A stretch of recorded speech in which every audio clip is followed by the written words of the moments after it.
Welcome to A Fine Time, The Nanny Revisited. This is a podcast about The Nanny, where we recap each episode and then discuss, sharing our own unique take on each episode. I'm Bernadette. And I'm Debbie.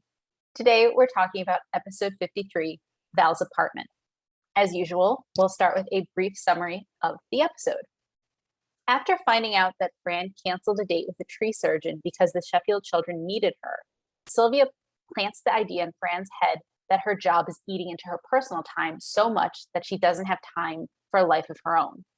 Val makes a similar observation and suggests that they move into a small apartment together that she found in a building just crawling with single guys.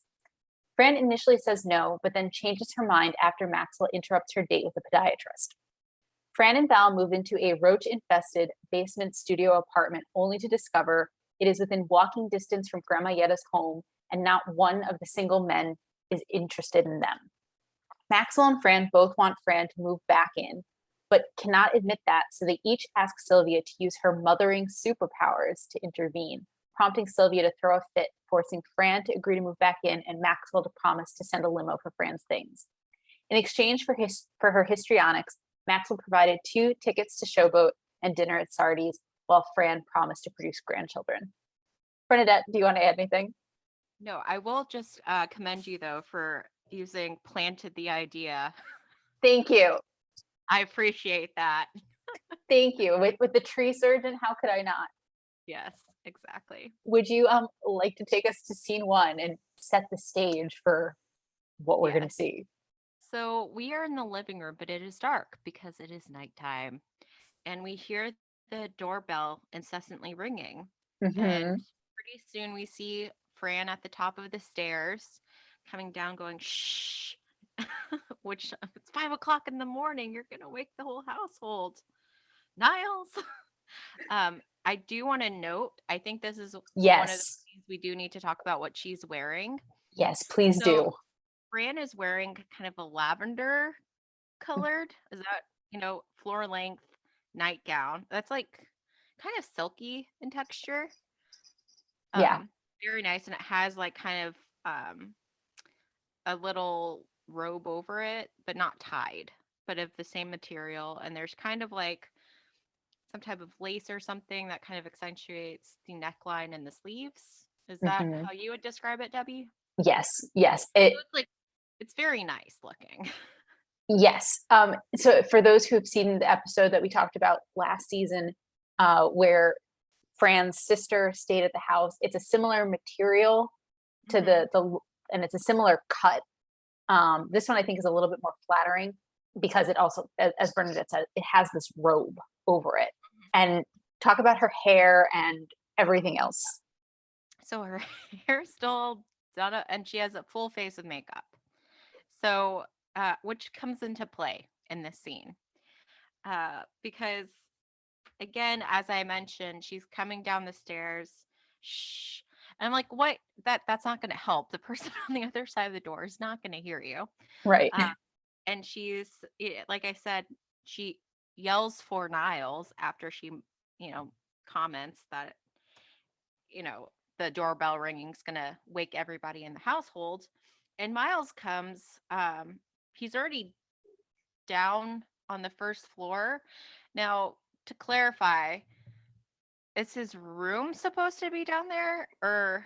Well, so there's an episode not to go too far into future fun, there's an episode in season 6 where Fran and Maxwell are talking and she's like, oh, let's go to his room. Is his room on the first floor or the second? Oh, never mind. I'll follow you. Okay. So we also forever moving rooms.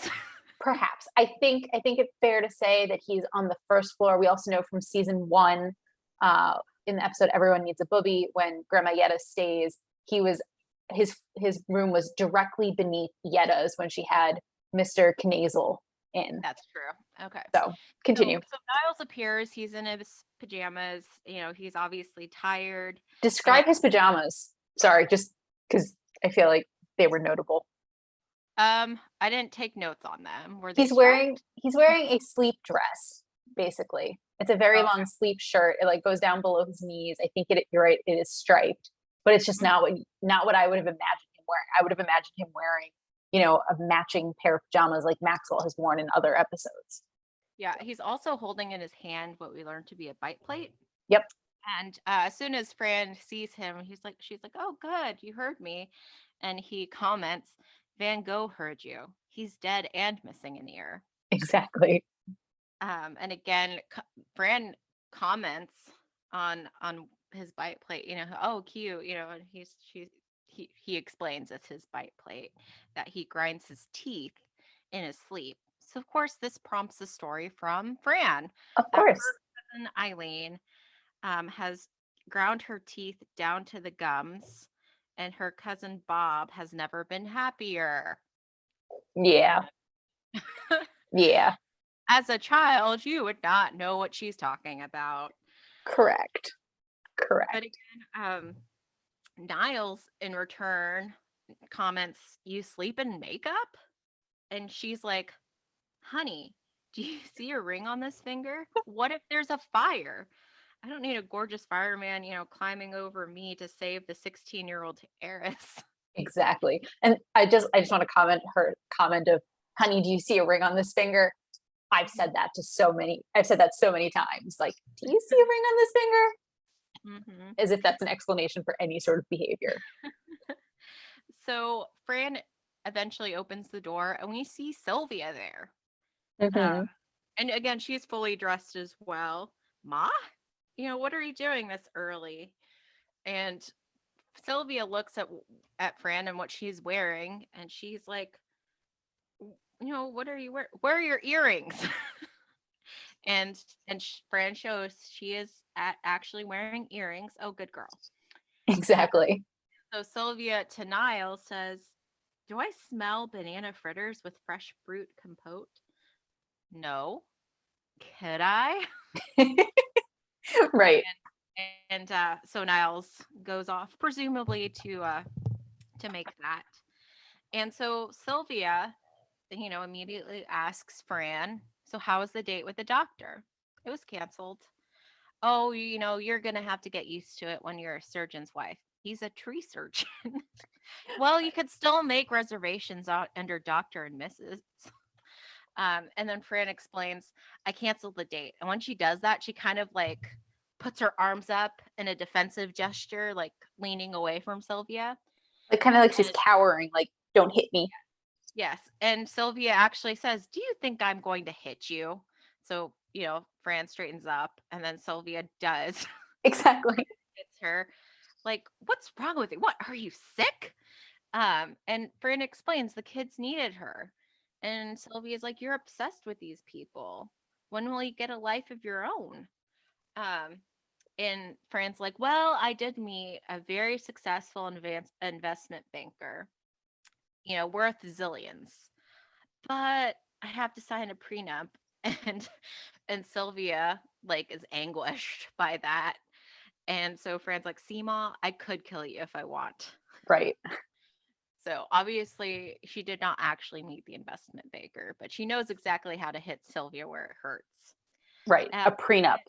yes.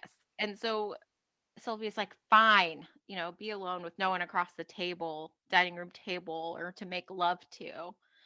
Uh, and, you know, She I adds, think she said believe me, something like, darling, I know yeah. what it's like. And then she's like, "But you have daddy." And Sylvia kind of looks at her like, "Where am I losing you on this?" Exactly. So yeah, that's the first scene. Again, presumably, again, Sylvia thought it was appropriate to come at 5 in the morning to ask after the date with the doctor. Yeah.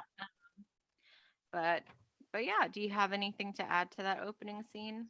I'll just comment and say it's a little bit overbearing on Sylvia's part. Just a little. Oh yeah, oh yeah, that's a bit. It's dark out. It's 5 a.m. Like, Yeah. anyway, do I smell banana fritters with fresh fruit compote? Oh Could yeah. I? Like, anyway, that's all I'll say. So I'll say poor Niles as well. Exactly. Um, and I mean, poor everyone in the house, because as you pointed out, Fran shouted Niles, like, to get him to go get the door, even though she was like already like walking down the stairs, Hmm. and clearly would have woken everyone else up since her voice does tend to travel. Yeah, I will say that the time between when we first start hearing the doorbell and Fran appears at the top of the stairs is pretty quick. So I will say I'm impressed that she could get up that quickly at 5 in the morning because I don't know if I could. Oh, that's fair. Did you notice that as she was walking down the stairs, she was taking like one last curler out of her hair, Oh, no, which I did makes which makes her timing even that much more impressive. like she's always ready to impress. Exactly. She's always prepared in case there's a gorgeous fireman who needs to decide who to rescue. Exactly. Okay, so would you like to take us to the kitchen? I'd love to. So we're in the kitchen and Cece is there. She's on the phone and Niles is there. And we hear Cece saying, Glenn, we couldn't possibly open our new show without you. Look what you did for Sunset Boulevard. And then she's like, okay, fine, I'll hold. And then Niles is there, he's like doing some cleaning with a sponge. And Cece says, you missed a spot. And she does like one of the oldest, I guess, teasings in the book.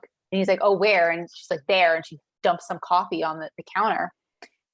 And he sort of resigns himself and he starts cleaning it up. And by that point, whoever was on the phone with Cece is back. And she's like, because Cece's laughing. And she's like, oh, nothing. I'm just playing with the domestic's head. And so she's still on the phone, engaged in her conversation. And Niles takes this dirty sponge that he's been trying to mop up the coffee with and wrings it out into the coffee cup. And then Cece gets him back by saying, when she gets off the phone, Maxwell, your coffee's ready. Mm-hmm. And that was sort of, to me, that was sort of a gratuitous exchange. Like it doesn't really forward anything. But then in come, Brighton and Gracie and Fran. And Brighton is concerned about a test he's going to take. And he's complaining about how he might as well, go to a locksmith college because he's never going to pass. And Fran tries to be reassuring and says to him, you're going to do great, honey. Just go out there and bring me home an A. And Gracie, in her role as, miniature adult, points out that Fran, you're supposed to tell him to do his best or you'll make him feel undue pressure and he'll develop performance anxiety. And Fran gets this like, shocked look on her face. I have a history of that with men. And she like turns to Brighton. She's like, you know what, pass or fail, what difference does it make really? The important thing is in 4 years, you get your trust fund. Mm-hmm. And so she sends the kids off and she's like, peace at last. And she like sits herself down at the kitchen table. Finally, I can do something for myself. Niles, can you pour me a cup of coffee and give me the paper? Meanwhile, as Niles points out, the paper is right there. It's like down the table from her. And Fran like half-heartedly reaches her arm like, like, basically she can't reach. So Niles is forced to, give her the paper and a cup of coffee.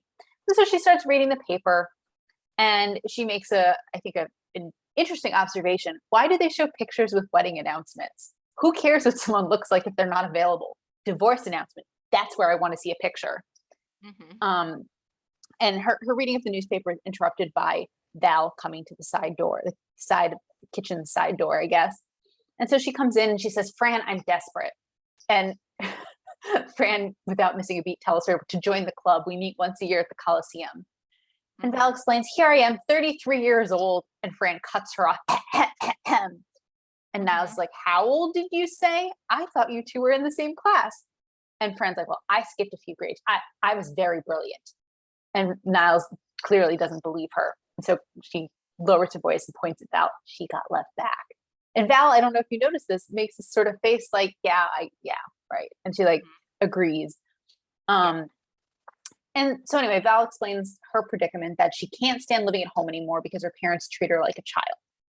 And Fran tells her, well, you can't afford rent on your allowance. And Val's like, well, I found this great place. Well, maybe if I had a roommate, she's like, I found this great place. It's just crawling with single guys, maybe I found a roommate. And Fran's like, oh, no. And she's like, but you could still work here in the day and, maybe have a life. And Fran's like, have you been talking to my mother? Val's like, it's bad enough I have to talk to my mother. You think I spend my spare time talking to yours?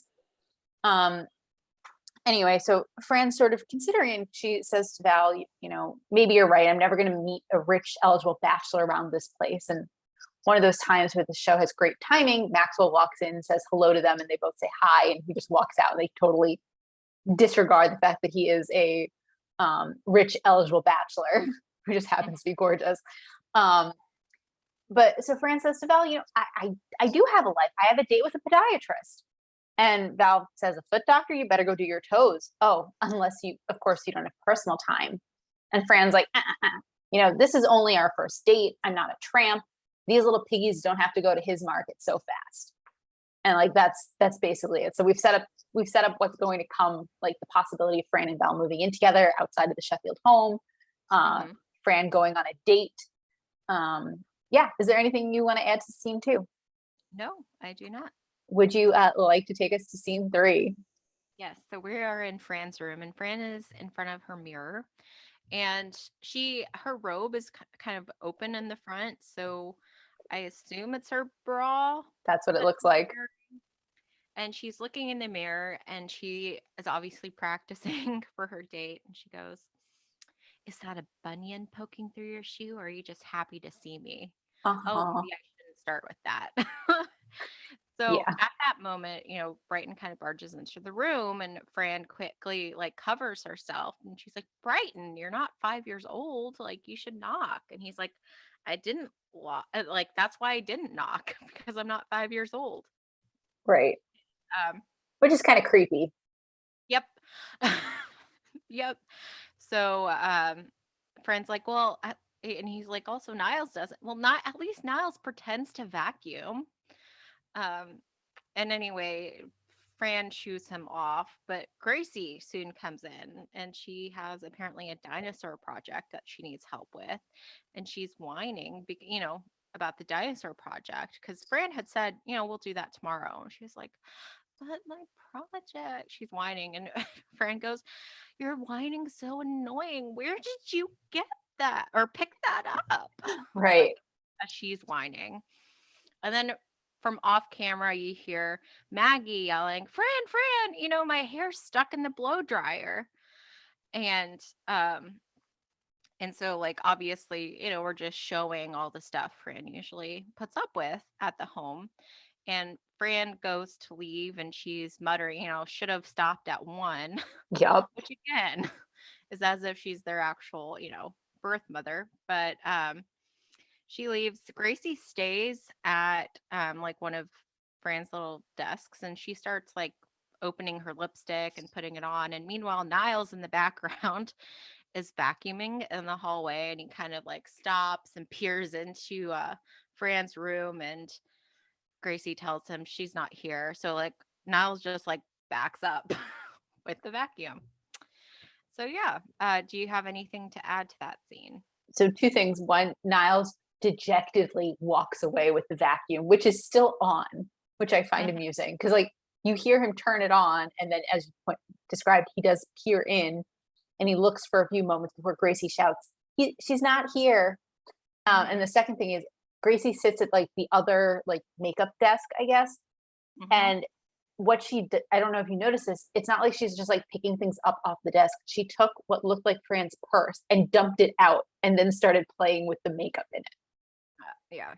And like So just smearing it all over. yeah, so like imagine a small child trying to have the dexterity to put lipstick actually on their lips, and how poorly done that is. And that's what Gracie was doing. So Okay, you want to take us to the next scene?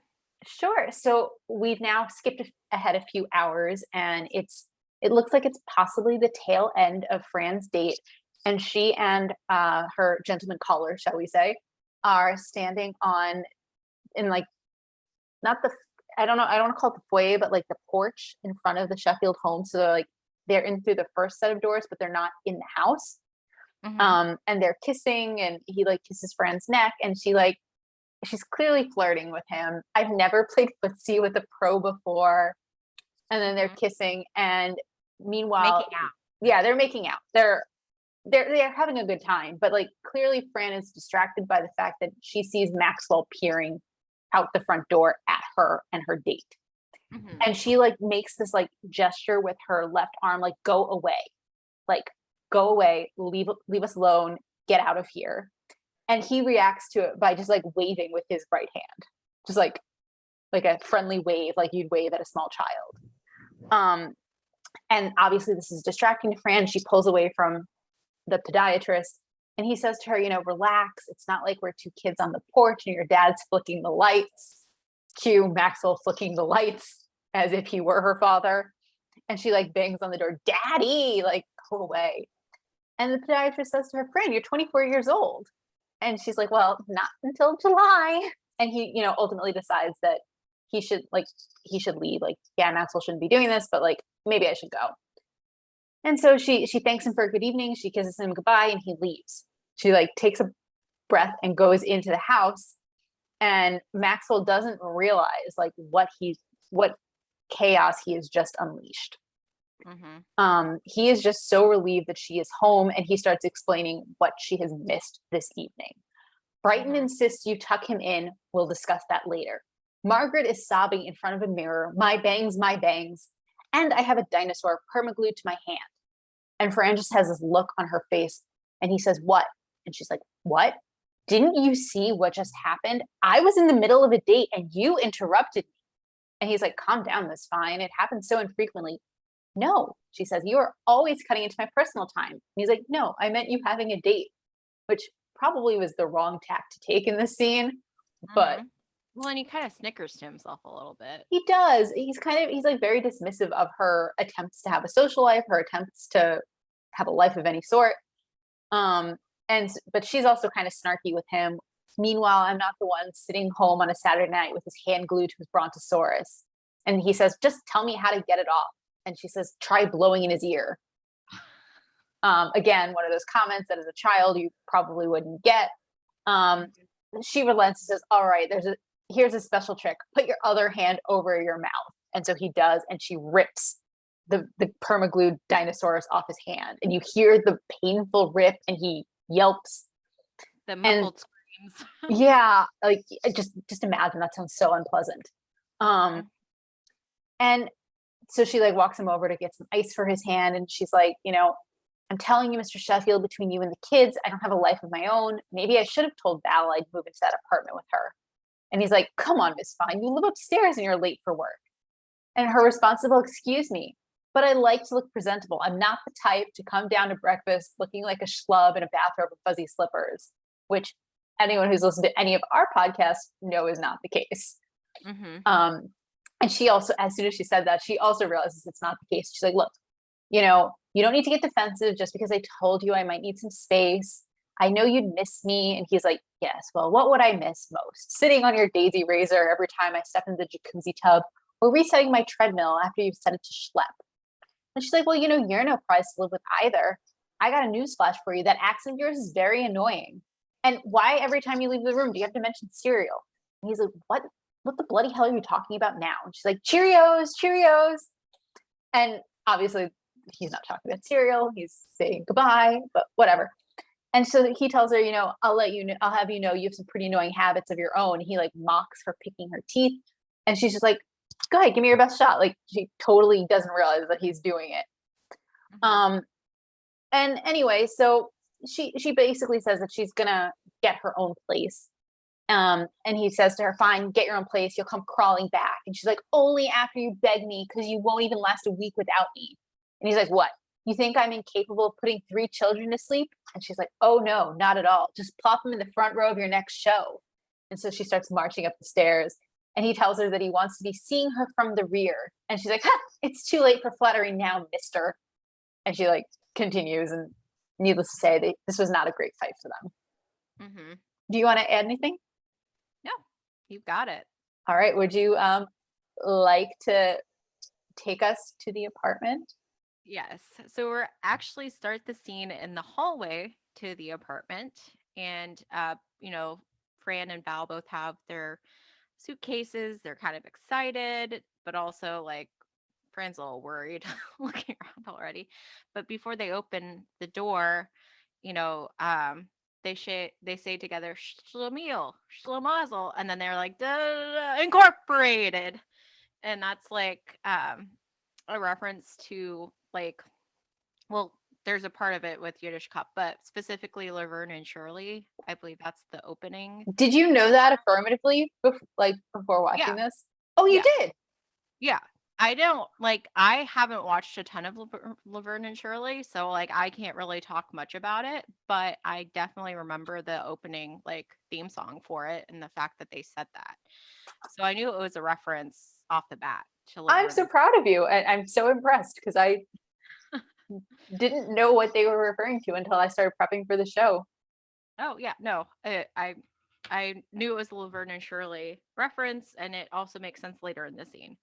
Um, but I thought it was funny that they're like, so confident with the schlemiel, schlemazel, and then they're both like, incorporated, because like the middle like word is like, I think Hassenpfeffer or something. I don't know. I looked it up. I will tell you. It is Hassan Pfeffer. Yeah, you're right. Incorporated. So anyway, so they go in, and Fran's like, um, oh, like she's not happy. Would And you have been happy walking into that? uh, as you explained in your like summary, it's a sub base, like it's, do you call it a sub basement? I call it a basement apartment, but it's a Yeah. studio. Yes. And I also called it roach infested. Yep, because it is. Uh, and Val acknowledges it's a little small, but we have a roof over our head to keep us, dry from the rain. And Fran looks like that's not, it's not raining, lady. What did Curb your something dog. curb your dog? Because there's, a little above them is their little half window, and there's a dog that was peeing on the window. So, again, it's a studio, so it is like you just see the entire apartment.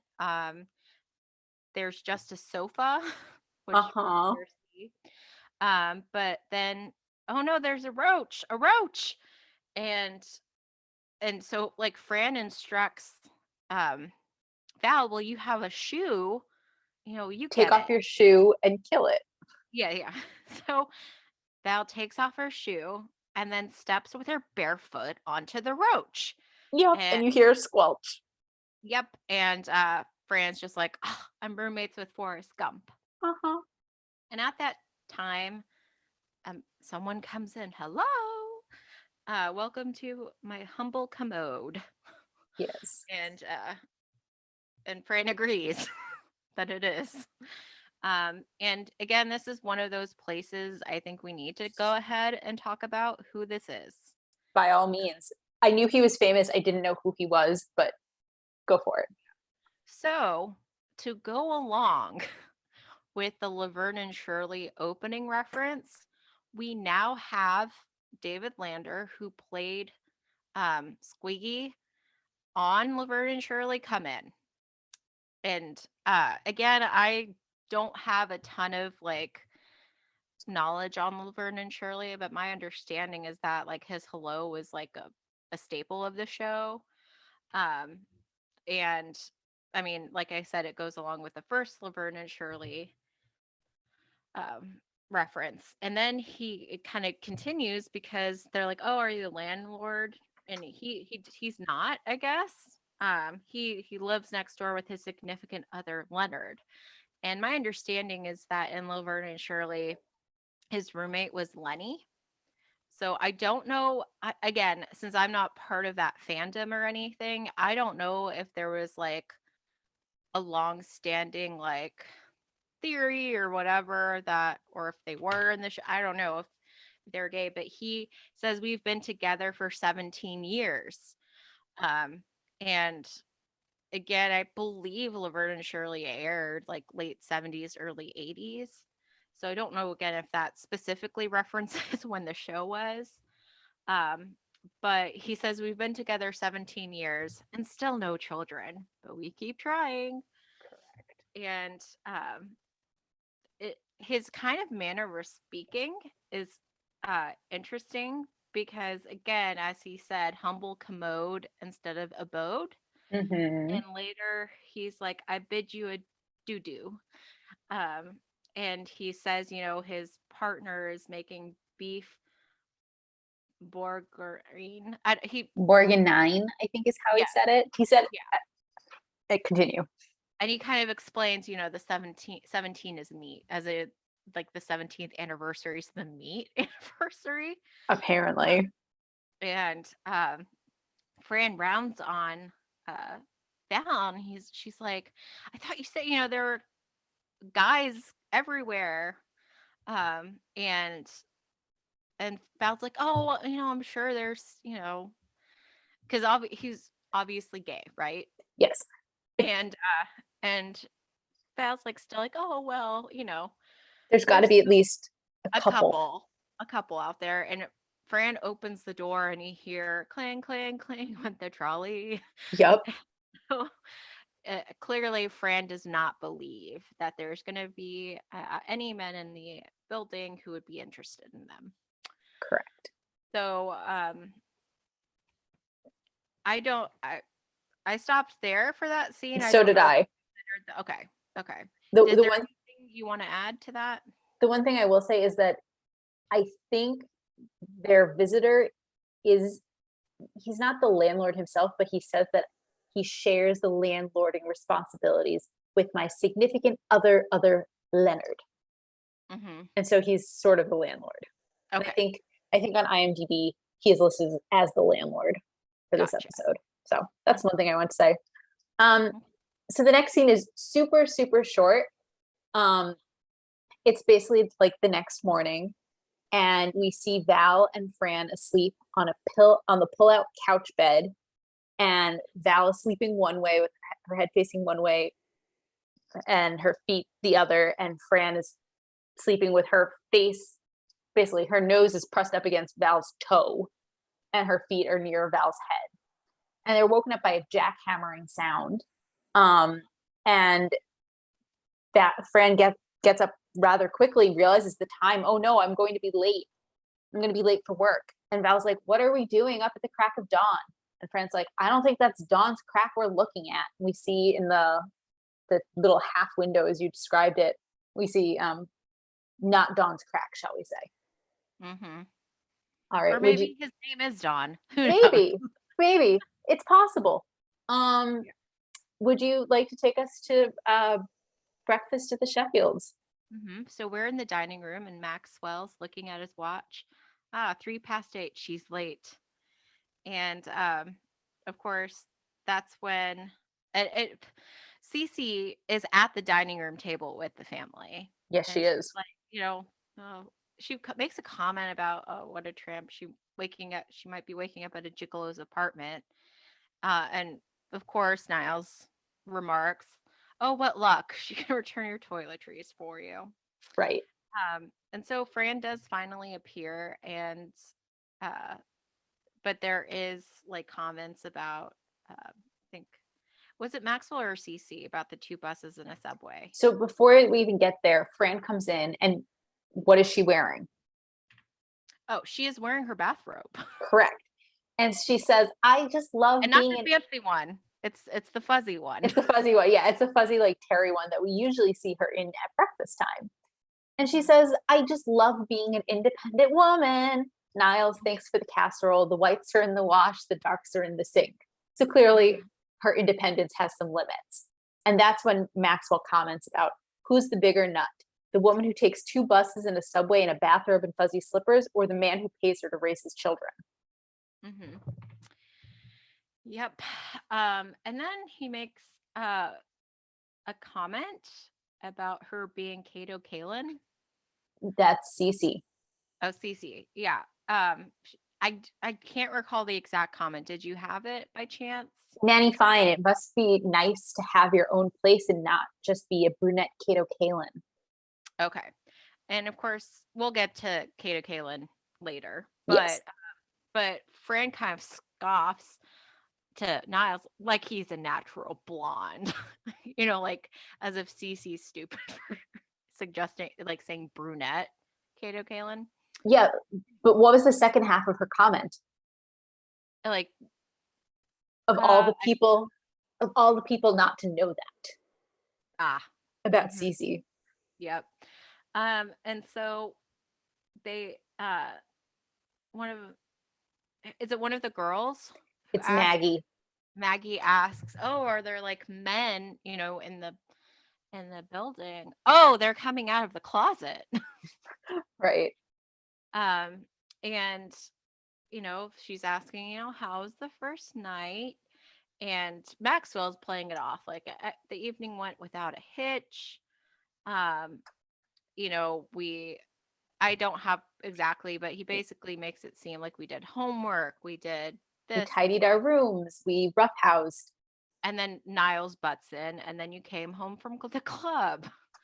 And Maxwell says to Niles, Niles, can you close the window, before your Christmas bonus flies out? Um, and then Brighton gets up and he asks for $50, um, something school related, For right? books in school today. And then, so Maggie, after Maxwell hands it to Brighton and Brighton leaves, Maggie gets up too, and she's like, "Oh, Daddy, I need some lunch money." And so, he gets it out, gives her money, and she leaves. And he kind of turns to Fran like, "See, everything's going perfectly well." And she's like, "Uh-huh, it's Saturday." So clearly the kids have just like tricked him. Correct. Everything is not going as smoothly for them. Correct. And Is there any? notice, Oh yeah, I was yeah, just just, yeah, sorry, I knew you were going there. Notice that the children are not in their school uniforms, yeah. Yep, which should have been a tip off. exactly. Yeah. Is there anything else you want to add to that? No, you did a great job. So Thanks. the next scene is also very short. We're back in the apartment, although this time it looks a little bit more lived in with, Fran and Val having their things. And Fran is, trying to spray for bugs and she's stomping and she basically gives up. Oh, live and let live. And Val says to her, Val's sitting on the couch, which is now folded up as a couch, and she's like folding clothing or she's doing something with clothing. Oh, isn't this great? It's Saturday night. We're living in a building full of guys. And Fran's like, all gay. And out walks from the bathroom Grandma Yetta. I could change them. And Val and Fran ignore her comment. And Fran says to Val, did I forget to thank you for picking a building walking distance from Grandma Yetta's home? And Val kind of just looks apologetic. And anyway, that's sort of the end of that scene. Hmm. Do you have anything And you want to add, or do you want to well, take us to dinner? so that scene opens up with the song Celebration, like, Yes. celebrate good times. And then we hear that going into the next scene, I believe. Mm-hmm. But we're in the dining room at the Sheffield residence, and it is silent. um, Kind of awkward, and to the point where I believe it's Maggie who asks, "May we please be excused?" And Max was like, "No, it's family time. Let's talk about family things." And then there's more silence, and then finally Brighton breaks that silence by saying, "So when you go, do you already know who gets what, or should we put stickers on it?" And so Max was like, "Fine, you can go." And so the kids leave, and They scamper out real fast. yep. And Maxwell turns to Niles, says, "Niles, want to sit for some coffee?" And so Niles sits down where Fran usually sits at the table. Maxwell's up, and he actually brings over the thing to pour the coffee into Niles's cup. And Niles is obviously like very pleased at this turn in roles. Yes. He's like, "Oh, could I have some cream?" And Maxwell immediately, gets the cream, puts it in, say when. And then Niall's still basking in this. "Oh, how about a little sugar?" And again, Maxwell goes, gets the sugar, and it's like the sugar cube. So he puts one in, and Niall says 2 lumps. So he does. And then uh Niles goes, "Oh, I have a yen for Pepperidge Farms Milano cookies." And like Maxwell cuts him off, like, "Don't push it, Niles." Right. Um, and so Maxwell sits down and he's like, "Oh, it's rather peaceful without Miss Fine flapping about." Um, and then uh, there's something else written, but then I So don't know if he's, that's yeah. relevant. So Maxwell says, you see, this is what a real nanny is supposed to do, Yeah, take care of them during the day and then leave at and then go night. home. Yeah. Yes. And then Niles, though, knowingly says, "So how do you propose to get her back?" And Maxwell immediately goes, "I don't know." And do like, he's kind of searching for, he obviously wants Fran back, and he's going to discuss with Niles. Yeah, he Which says, yeah, do you have any ideas? mm-hmm. Yep. Do you have anything to add to that scene? I do not. Okay, take us to the living room. Sure. So Fran is, walking, and I think she has a laundry basket on her hip, and she says, well, I'm on my way out. I'm on my way home, unless, of course, there's something you need me for that you can't admit to.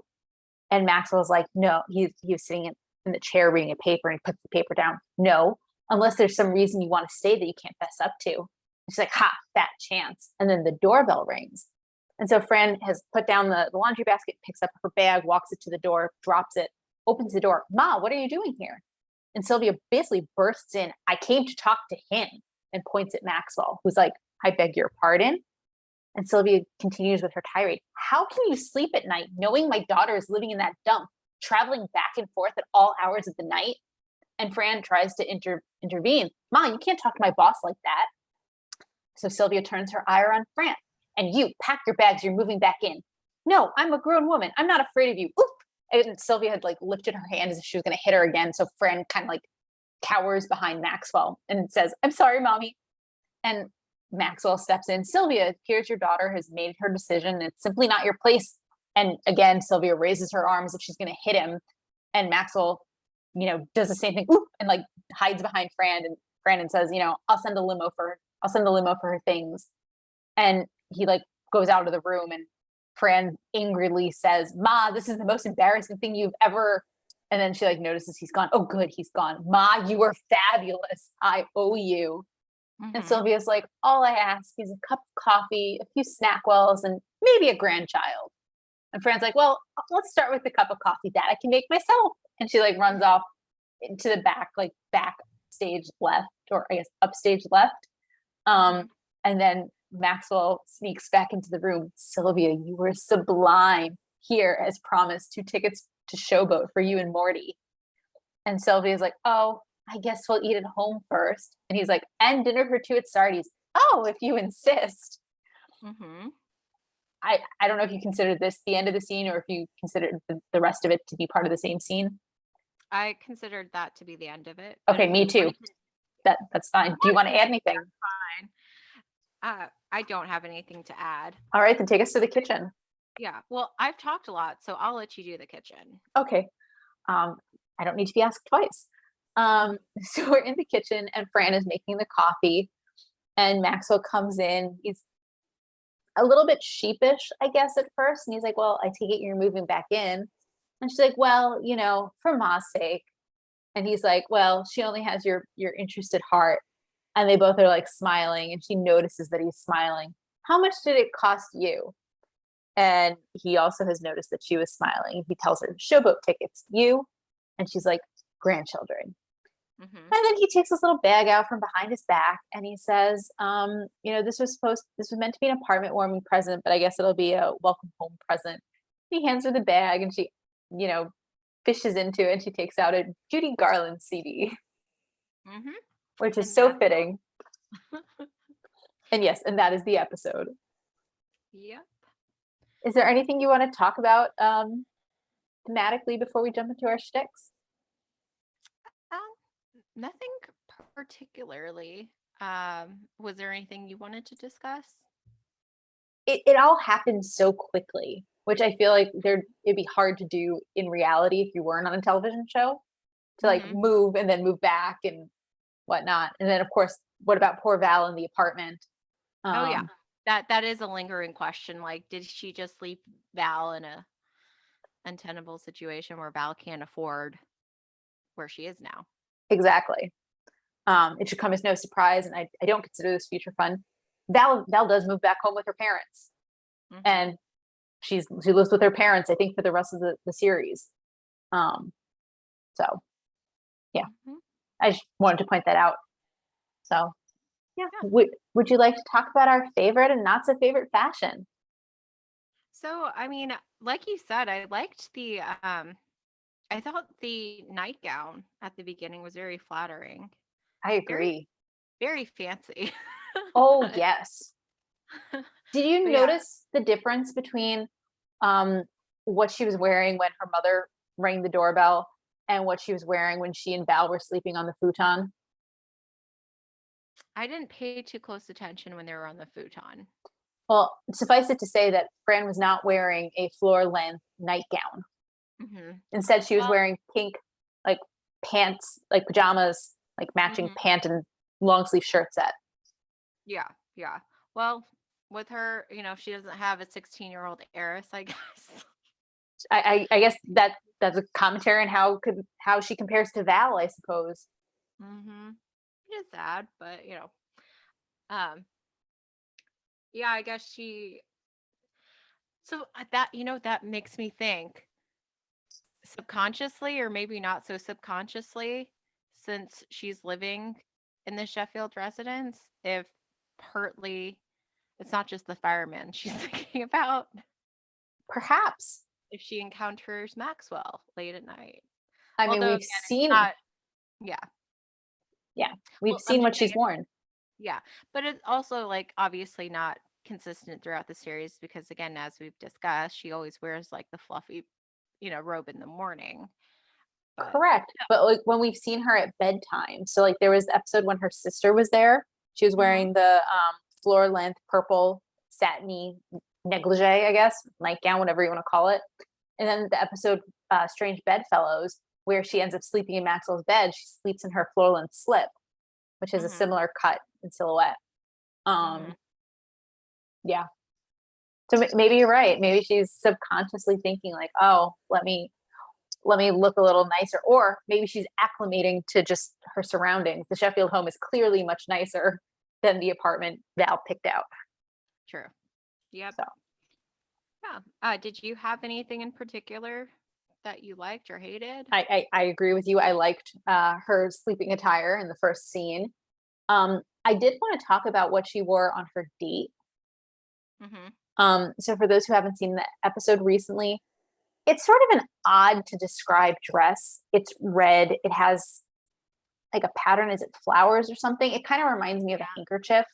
Mm-hmm. Um, but then the top, it has like I guess spaghetti straps on both shoulders, but then off the shoulders are an additional like band of like strap, but like Mm-hmm. it's as if it's off the shoulder. Again, it's red, it's short. I think it has like slits on both sides. Um, I frankly didn't think it was that flattering. Yeah, I wasn't a fan of it. Um, did you think she looked 24 in it? No. um, like Fran looks great, but to me she doesn't look 24. I don't Yeah. know if you thought differently. No, I didn't. I also I really don't like that dress. But it also amuses me in that scene that the podiatrist thinks acknowledges she's 24.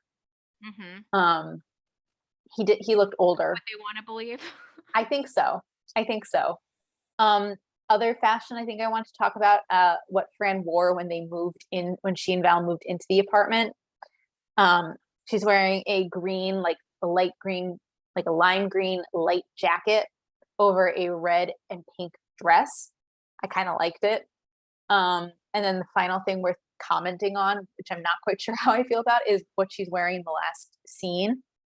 It's like a white suit with pink and red flowers all over it. Mm-hmm. It's different. I think if it wasn't a suit, I would like it if it was like an actual dress. Um, but yeah, was there any Mm-hmm. other fashion you want to talk about? No, nope. All right. So notable New Yorkers.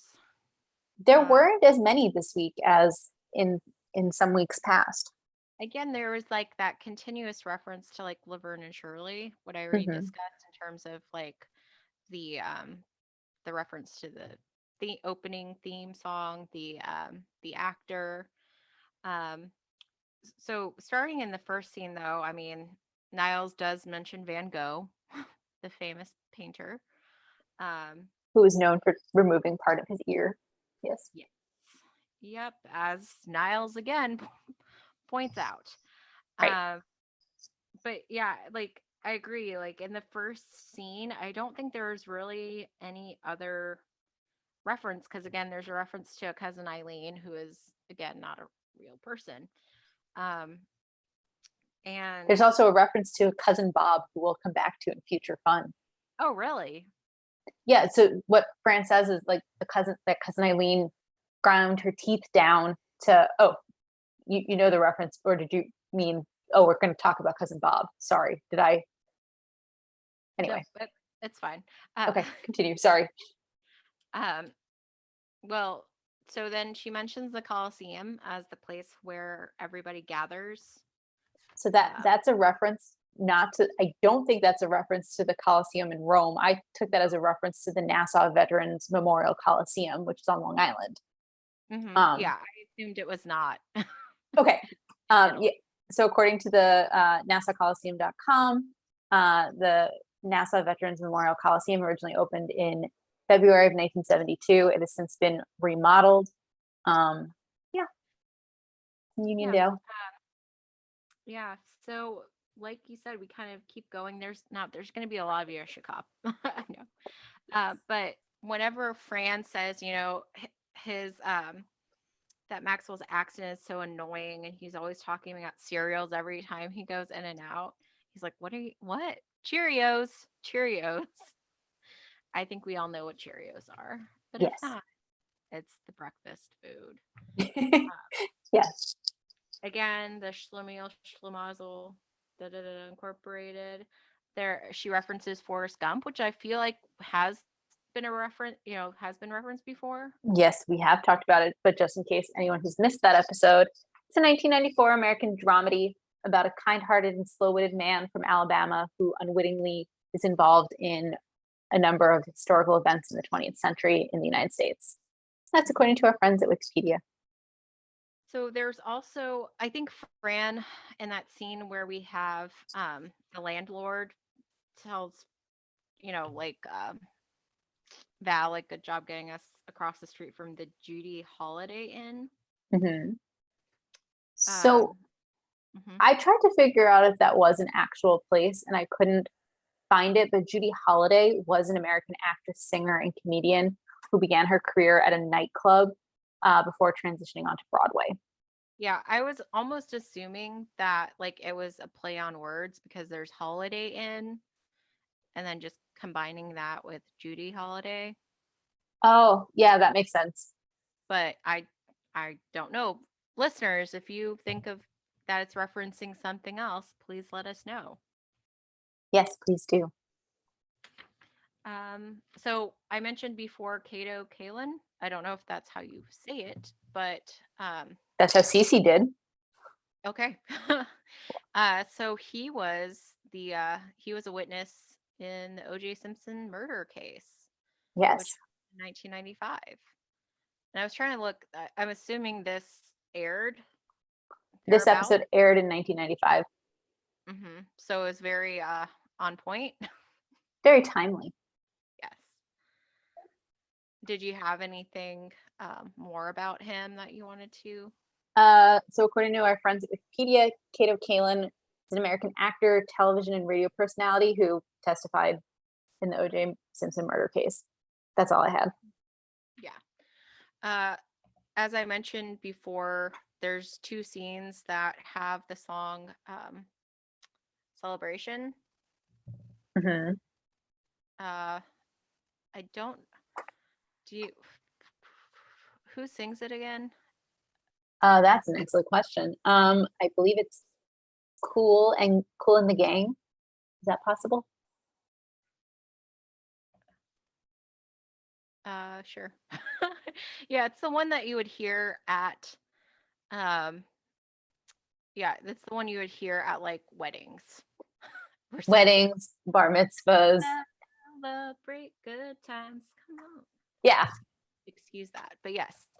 Your So that was singing's great. We all appreciate your singing on this episode. thanks. And then let's see here. While you're searching, can Yeah, I? go ahead. So in the scene where Fran sees the apartment for the first time, she comments to Val about how Thing had more space than this. Thing is a reference to the disembodied hand who performs a variety of functions for the Addams family on the Addams Family. Good catch. There's obviously Showboat, which are the tickets that Maxwell got for Sylvia and Morty.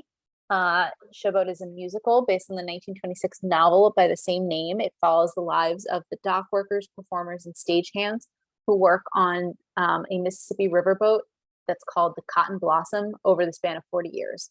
That's according to our friends at Wikipedia.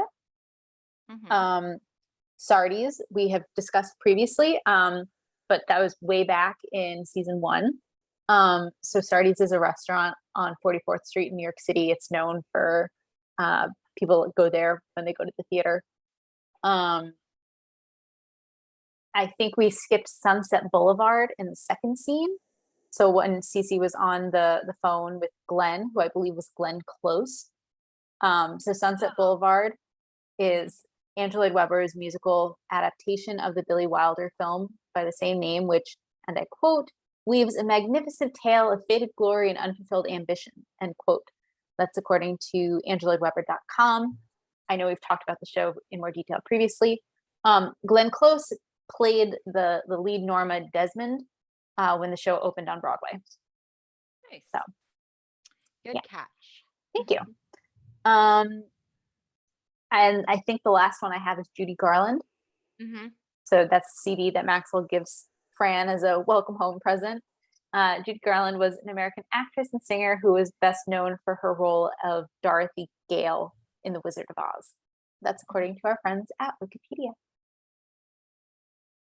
So, and that's the referencing back to the trolley song that we heard earlier at the apartment when she opened the door.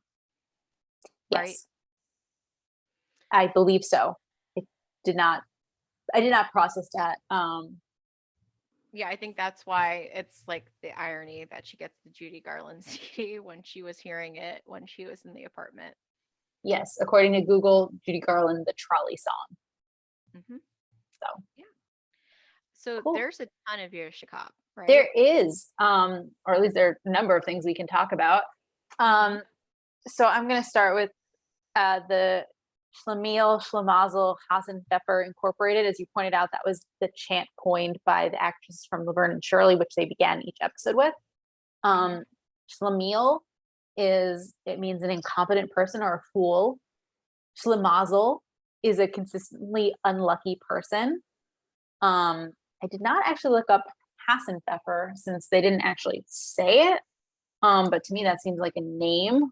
It's also apparently, according to Google, rabbit stew, which would not be kosher since rabbits are not kosher. They're not kosher because they are land animals and they do not have cloven hooves. They do chew their cud, but they don't have cloven hooves. Or they could be seen as like creepy crawlies that, crawl around on the ground, and therefore they're also not kosher. Either way, not kosher. We know the word schlep we've heard previously. It's to haul or carry. It's like an arduous journey.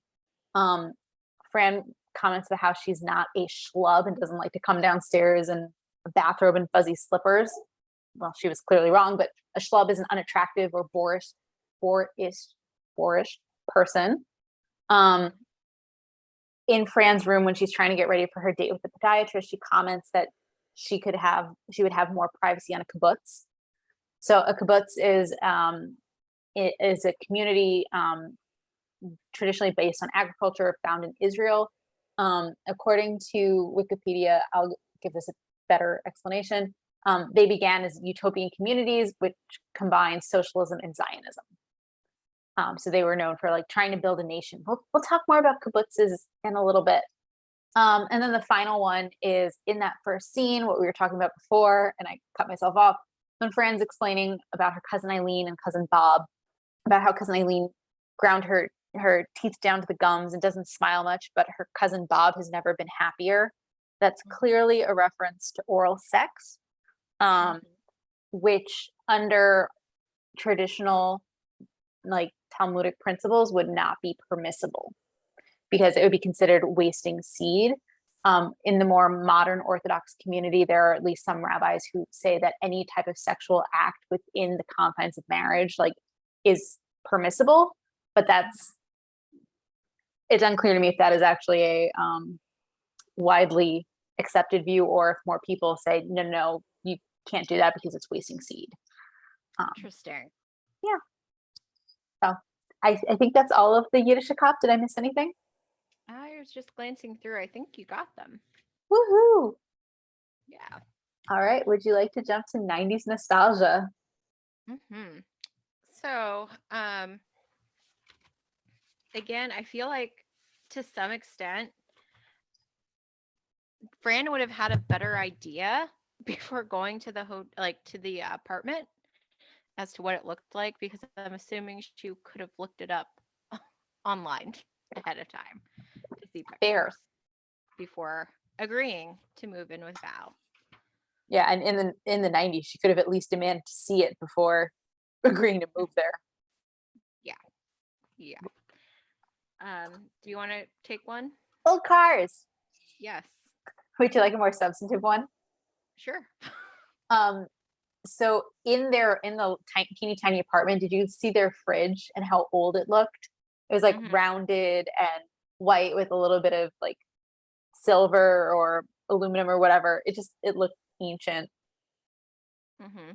Unlike the ones you find in stores now that are like stainless steel and look like they come from the future. Hmm. Yeah. Agreed. Um, Again, I'm trying to see. So while you're thinking, I sort of have one that isn't really, or at Hmm. least I thought it was, but apparently I'm wrong. They keep referencing a brontosaurus, Hmm. which, if I recall correctly, when we were children growing up, that was a dinosaur. That it was considered like its own species of dinosaur.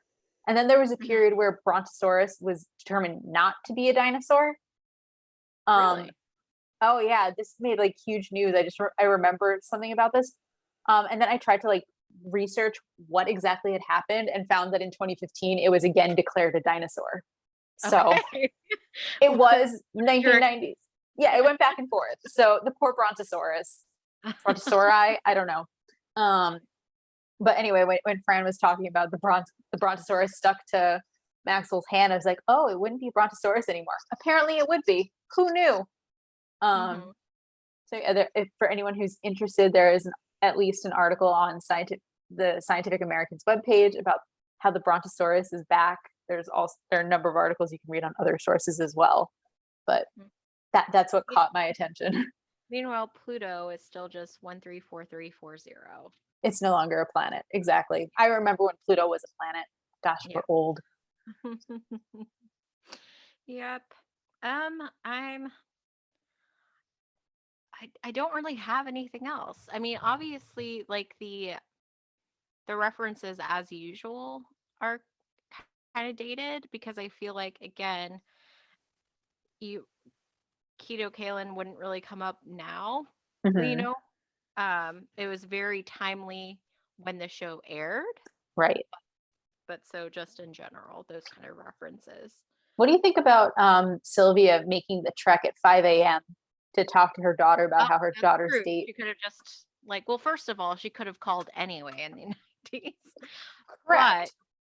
she could have definitely texted or whatever. Right. Uh, I And if she was worried about like the phone ringing and waking people up, she could text. Obviously, she wasn't concerned about waking people up since she kept ringing the doorbell. But yeah, yeah. yeah, I think that's all I had for 90s nostalgia. Yeah, me too. So how about some future fun? All right. So it's interesting to me that Fran talks about her cousin Eileen and her cousin Bob, um, because in the episode Kissing Cousins, which we actually do meet cousin Bob, who is played by Jon Stewart, and he's not married to anyone named cousin Eileen. Unless she has two cousin Bobs. I mean, it's possible. I mean, Mhm. Robert is a popular Jewish name, um, or it's popular within the Jewish community. But anyway, we do meet a cousin Bob, Mhm. and shall we just say he wasn't kissing Eileen? Mhm. Um, so I'll leave that there. The Sheffields do go to a kibbutz in Israel. Um, Maxwell wants to send Margaret to a French nunnery because he's worried about her, hanging out all winter break on the couch, making out with her boyfriend and He's worried about his plump young virgin no longer being such. And so Fran is tasked with the job of getting her excited about, going to the nunnery. And Fran talks about her experience on the kibbutz and how wonderful it was. And Maggie gets super excited about going to a kibbutz. And Fran goes to get her stuff from her time on the kibbutz in Israel. And her mother explains that they had to like take her home early because she hated it so much. Fran opens up her journal and page 1, I hate this kibbutz. And Fran, of course, is like, well, why did I think I had such a good time? And then she realizes that's where she lost her Virgin airline ticket, which in that episode is referred to as a hat. And since Fran has already convinced Maxwell to send Maggie to the kibbutz, Fran has to come up with a way out of it and thinks, oh, well, they're going to fight and it's not going to work out. But turns out Maggie and Maxwell going shopping together was fine. And so Fran has to come up with an emergency plan. So the whole family goes to the kibbutz instead. And then the last thing is super minor, but I think the hallway used outside of Fran and Val's apartment is used again in a later episode where Chester gets kidnapped or dognapped. I think it looks very similar. So yeah, that's all the future fun I have for you right now. I think it's time to rate the episode. Yep, and it's your turn this Oh, week. I hate it when it's my turn. Okay. This is not my favorite episode. There's nothing like terrible about it. It's just not one I'm excited to watch usually. It's one I honestly probably tend to skip most of the time. But rewatching it to prep for today, there are some parts of it that I definitely like better. Like I definitely like the first scene. I definitely like how Fran and Maxwell both go to her mother to like get them out of their sticky situation. Mhm. I don't really care for the whole apartment. Like they're moving into an apartment. Like clearly it wasn't going to go well since like Fran didn't immediately jump at the idea of moving in with Val. I guess I'm going to give it a 3.5. Okay. So how about you? Um, I think again, it's like not my favorite. And there's certain comments that like not so great throughout. In terms Mm-hmm. of like, you know, I understand it's kind of they're trying to go for the humor of Grandma Yetta saying I could change them and stuff like that. Which That's dated. yes, yes, We should have thought of that for 90s yes, we should nostalgia. have. We should have. Well, we're saying it now. It counts. Mm-hmm. Um, there is some fun little things between Cece and Niles, but again, I don't know. I'll give it. I'll just go with you. I'll just do a 3.5.